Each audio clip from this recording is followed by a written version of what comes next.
है कैसे वास्तव में? इसमें से कितने हिंदू किस दृष्टि से आए ये भी बता दें आपको। एक बड़ा सुंदर दृष्टिकोण देते हैं, आपको ठीक समझ में आएगी। एक गांव में एक बूढ़ा व्यक्ति अपने खेत में खाट लगा करके बैठा हुआ था। खाट लगा के बैठा हुआ था। गांव के सब लोग वहीं से गुजरते थे, रास्ता वही था, पर उसे कोई बुलाता नहीं था, कोई राम राम शाम शाम कोई कुछ नहीं करता था। वो बेचारा बैठा रहता, बूढ़ा अपने खेत की रखवाली करता रहता। कुछ समय बीता, कोई प्रकृति चेंज हुई, मौसम चेंज हुआ, तो जो भी उस खेत के आगे से निकलता वो बाबा जी को देख के बोलता, बाबा जी राम राम। क्या बोलता? बाबा जी राम राम। तो बाबा जी कहते यार अचानक राम राम, इतने महीनों में कभी किसी ने मुझे राम राम नहीं किया, अचानक आज मुझे राम राम क्यों कर रहा? इतने में कोई दूसरा व्यक्ति निकला, उसने भी कहा अरे बाबा जी राम राम। तीसरा निकला बाप जी राम राम। चौथा निकला अंकल जी राम राम। उसने कहा अचानक सबको हो क्या गया भाई? ये तो मेरे सींग निकल आए हैं या इनकी बुद्धि में परिवर्तन हुआ क्या? जो कभी मुझे मेरी तरफ देखते नहीं थे आज राम राम क्यों कर रहे? तब उसे पता चला ओहो, वो जहां बैठा था ना वह शहतूत का पेड़ था। क्या था? शहतूत जानते हो कि नहीं? आजकल बच्चे तो जानते ही नहीं होंगे। अरे तूत तूत बोलते हो कि नहीं है? तूत का पेड़ था वो, शहतूत का पेड़ था। शहतूत पक गए थे।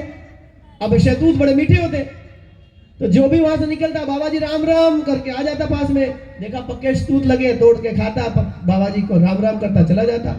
अब बाबा जी को समझ में आए हो ये राम राम मुझे नहीं हो रहा, राम राम मुझे नहीं हो रहा, ये राम राम किसको हो रहा है? ये जो पक गए ना शहतूत, ये इसको राम राम कर रहे हैं। अब दूसरे दिन जैसे ही कोई आया निकला कि बाबा जी राम राम, तो बाबा जी बोलते तूतन को, बाबा जी राम राम है तूतन को। मुझे किया होता तो पहले भी कभी करते, जब तक शहतूत नहीं पके तब तक मुझे किसी ने राम राम नहीं किया। अब शहतूत पक गए तो सबको राम राम नजर आ रहा। तो यहाँ भी शहतूत पकने पर राम राम बोलने वाले बहुत है। क्यों? आते ही हमने देखा वहां टेबल लगे, वो देखो पात्र लगे स्टील के, तूतन को बाबा जी राम राम, तूतन को। समझाई कि नहीं? ऐसे हिंदू हैं हम लोग, जब तक शहतूत नहीं पकते तब तक हम राम राम भी नहीं करते। वो सामने लगे शहतूत के, देखो तैयार है, उसी की तैयारी में कह रहे बाबा जी थोड़े 15 मिनट और बढ़ा दो, अभी थोड़े पकने बाकी। समझाई कि नहीं?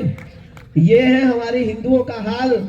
जब तक हमें चकला बेलन नहीं दिखाई देता, कहा जिथे देखी तवा पर आत, होते कट्टी सारी रात। वही हमारा घर, जहां तवा पर आत चूल्हा नजर आ गया वही हमारा डेरा। तो जहां पर वो टिकल नजर आ गया वो देखो नीचे स्पिरिट लेवल लैंप भी लगाया होगा, गरम गरम मिले, ठंडा गजरेला ठंडा ना हो जाए। तो ये सब राम राम करने वाले कौन है? बाबा जी राम राम किसको? तूतन को। तूतन को। तो तूतन को राम राम करने वालों से ये अपेक्षा करेंगे वो हिंदू राष्ट्र की रक्षा करेंगे? है? अरे जो इतने में बिकने वाले लोग हैं, जो इतने, देखो ना अभी थोड़ा सा आधा घंटा और लगाएंगे तो पीछे तक लोग आ जाएंगे, क्योंकि उनको पता है इतने बजे लंगर शुरू होगा।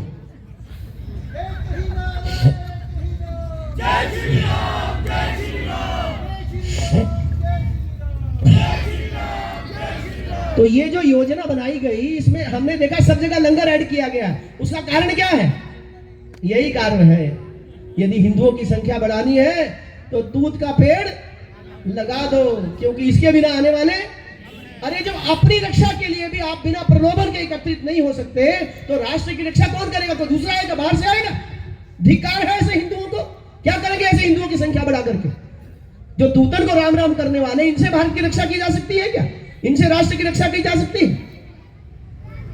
तो हिंदुत्व के नाम पर हम लोग अभी भी प्रलोभन देख रहे हैं, कहीं हमें लालच मिले, कभी हमें कुछ दे, हमें कोई खिलाए, हमारा कोई आदर करे, हमें कोई माला पहनाए, हमें कोई शाल उड़ाए, तब हम जाएंगे हिंदुत्व की रक्षा करने के लिए। अरे हम किसी पर एहसान करने जा रहे हैं कि अपने अस्तित्व की रक्षा के लिए लड़ रहे? किसके लिए लड़ रहे?